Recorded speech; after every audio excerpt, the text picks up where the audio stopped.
we have in Jesus. All our sins and griefs to bear.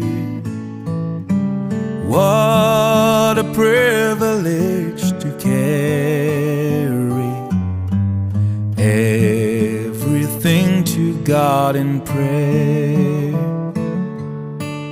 Oh, what peace we often forfeit. Oh, what needless pain we bear.